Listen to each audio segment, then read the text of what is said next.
sirens were going. And that happened, I don't know how many hundreds of times since we lived here, and nothing, nothing.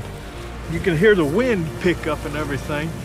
And then the windows blown out and the debris was coming through the basement.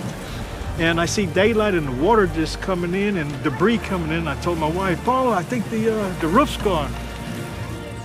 It's just amazing. In 30 seconds, everything's gone. Everything you worked for your whole life.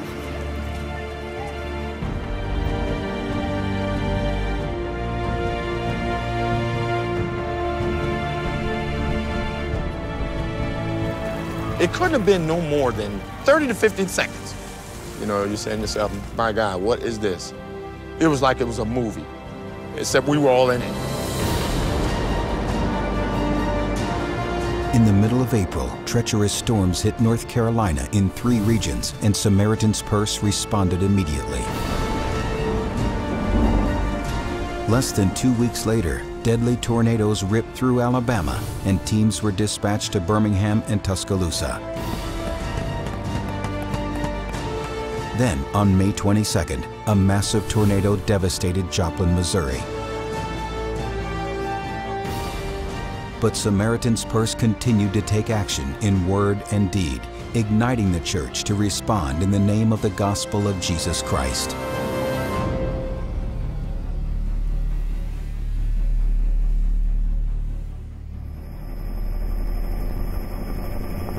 This spring has been one of the worst for storms that I've seen in my 40-some years of doing this. Here at Joplin, Missouri, we have seen not only the devastation, and people have lost their homes, have lost hope, lost their businesses, but it has been the same in North Carolina and Alabama and all across the Midwest and the Southeast. We looked outside, and the mobile homes directly across from us, the roofs were completely gone. The mobile home beside us had just exploded, and it was gone. There's a lot of people who live here who live in older mobile homes who do not have insurance, and they've lost everything. Pleasant Grove is a community of about 3,900 homes. At the afternoon of the tornado, we lost about 50% of the city. More than 1,300, close to 1,400 homes were completely destroyed. A lot of other homes severely damaged. You've got people now standing in their yards, their driveways, looking at everything they've collected through the years, saying, now what? Samaritan's Purse has responded to these areas with teams of volunteers that have come across the United States. We're removing the debris to the curbside. We're cutting up trees off of their homes.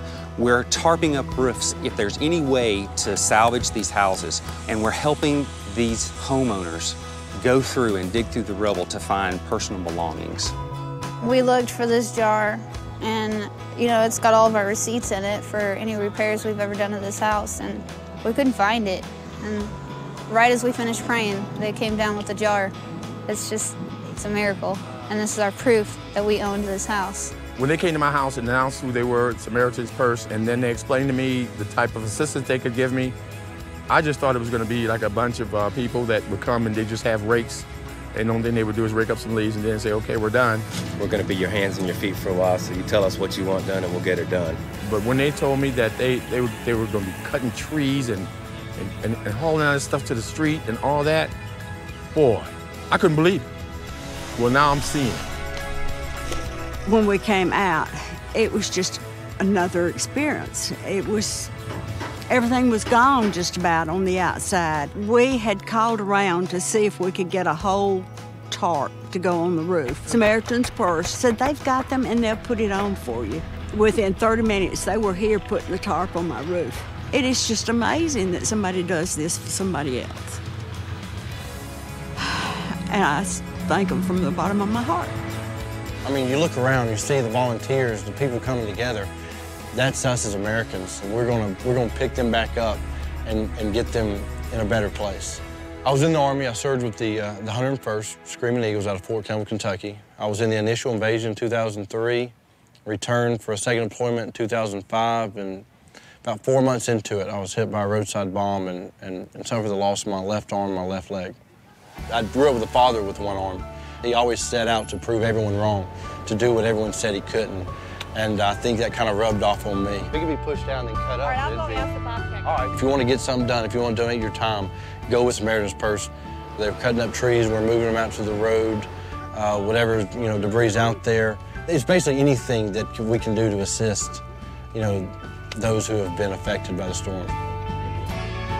I watch God's people work in this community. Samaritan's Purse coming out here asking, how are you doing physically, spiritually, emotionally? Can we do anything? And just the ministry of you people has an impact that I'll never forget it. And it's impacted the lives of my neighbors big time. When you have a disaster like you see here, and homeowners that live in these houses, when you come and you help them not only sift through their stuff and try to save a little bit of whatever they can save, but to pray with them and let them know that God loves them and God hasn't forgotten. It's a huge encouragement. It's a great ministry. God bless you. Thank you.